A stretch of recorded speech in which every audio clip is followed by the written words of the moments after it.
Hello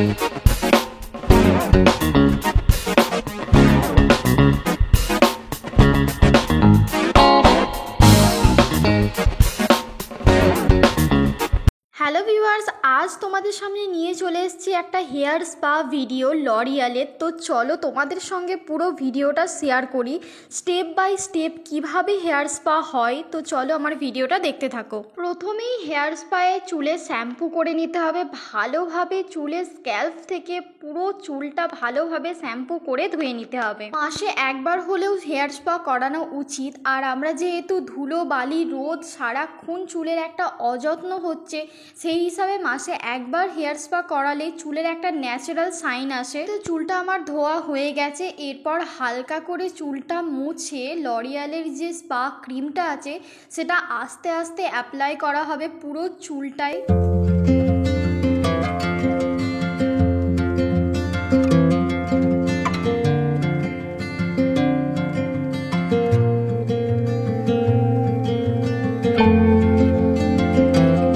condition এটা চুলের গভীরে গিয়ে হাইড্রেশন দেয়, তার ফলে চুল সফট অ্যান্ড সিল্ক হয়।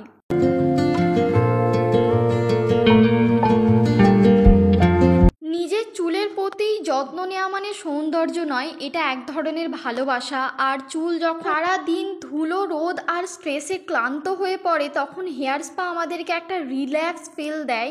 আর স্পা আমাদের চুলের যে কতটা উপকারী সেটা আমরা মেয়েরা কমপক্ষে সবাই জানি। আর তোমাদেরকে তো একটা কথা বলাই হয়নি, ওই যে লরিয়ালের স্পা ক্রিম ওটা কিন্তু আমারই কেনা ছিল, তাই অনেকটাই কম খরচে আমার স্পাটা হয়ে গেছে। ক্রিমটা অতি যত্ন সহকারে পুরো মাথায় তোমরা দেখতে পাচ্ছ ভালোভাবে অ্যাপ্লাই করা হচ্ছে।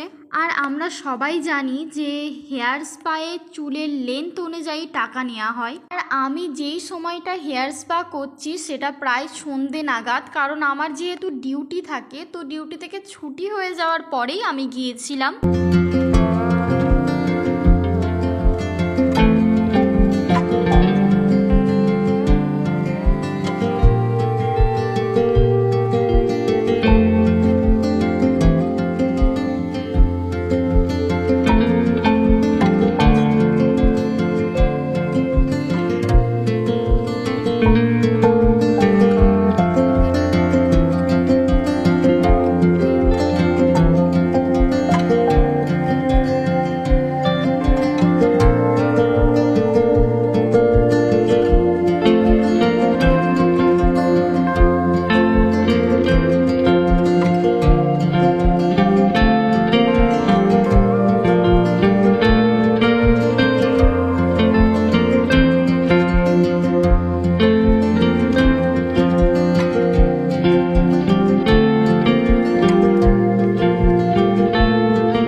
চুল লেয়ার করে করে ক্রিমটা ভালো করে দিয়ে দেওয়া হয়। পুরো চুলে ক্রিমটা লাগিয়ে দেওয়ার পরে একটু রাখা হবে রেস্টে। চুলটা রেস্টে রাখার পর এখানে দেওয়া হবে স্টিম। আর হেয়ার স্পায়ে স্টিম কতটা উপকার আমরা সবাই জানি। স্টিম চুলের গভীরভাবে ময়শ্চারাইজার যোগায়। স্টিম চুলের কিউটিকল খুলে দেয়, যার ফলে হেয়ার মাস্ক বা তেল চুলের গভীরে গিয়ে প্রবেশ করতে পারে। এর ফলে চুল ময়শ্চারাইজার ও সফট হয়। ক্রিমটা ভালো করে অ্যাপ্লাই করার পর এখন হচ্ছে চুলের ম্যাসাজ। এই সময়টা একেবারে অন্যরকম। মাথার ত্বক রিল্যাক্স করে আর স্ট্রেস কম হয়। মনে হয় যেন মাথার সব ভিতরে টেনশনগুলো মুছে যাচ্ছে আর এখন শুধু শান্তি আর আরাম লাগছে। ম্যাসাজের ফলে রক্ত সঞ্চালন বাড়ে আর স্ক্যাল্প হয়ে ওঠে হেলদি, যার ফলাফল নতুন চুল গজাতে সাহায্য করে, চুল পড়া কমে ও স্ক্যাল্পের ধুলো ময়লা সবকিছু পরিষ্কার করে দেয়। সব থেকে বেশি যেই ব্যাপারটা ভালো লাগে, স্পা ম্যাসাজের পরে নিজেকে অনেক হালকা লাগে।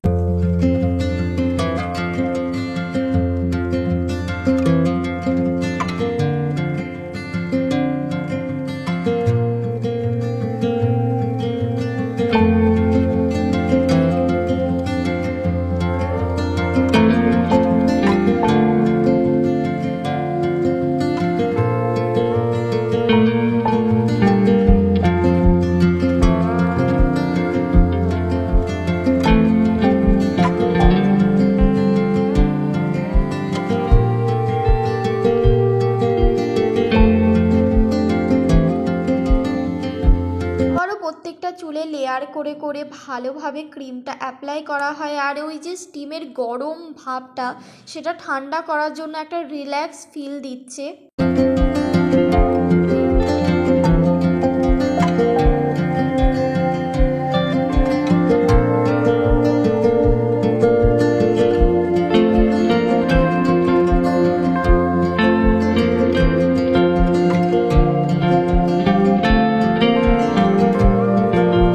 স্পায়ের সব প্রসেস কমপ্লিট হয়ে যাওয়ার পরে এরপর চুলটা আমার ওয়াশ করিয়ে দিচ্ছে ভালোভাবে।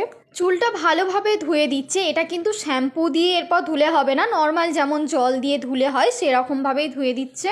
আর এই স্পাটা আমি করেছি কামারপুকুর চটির সামনেই একটা পার্লার আছে, মানে আমাদের যে ডায়াগনস্টিক সেন্টার আছে সেটার সামনেই। অনেকে হয়তো ভিডিওটা দেখেছো, বা যারা ভিডিওগুলো দেখোনি আগের ভিডিওগুলো একবার দেখে নেবে। এখানে আমার মুখের উপরে জল যাতে চলে না আসে তার জন্য টাওয়ালটা উপরের দিকে রাখতে বললো। আর এই যে আমাকে হেয়ার ড্রায়ার দিয়ে এখন চুলটা ভালোভাবে শুকিয়ে দিচ্ছে। আর তোমরা চেষ্টা করবে যে ঠান্ডা যে বাতাসটা দিয়ে শোকানোর, কারণ গরমটা দিলে চুলগুলো হয়ে যায়। হেয়ার ড্রায়ারের গরম যে বাতাসটা সেটা আমাদের চুলের অনেক ক্ষতি করে, তাই স্পা করার পরে ঠান্ডা বাতাসটা নিলে চুলটা অনেক ভালো থাকে। এখন ভালো করে ড্রায়ার দিয়ে আমার চুলটা শুকিয়ে নেওয়া হচ্ছে, কারণ যেহেতু আমার চুলটা অনেকটাই বড় আর ভিজে ছিল সন্ধ্যাবেলা, তো অনেকটাই টাইম লাগছে।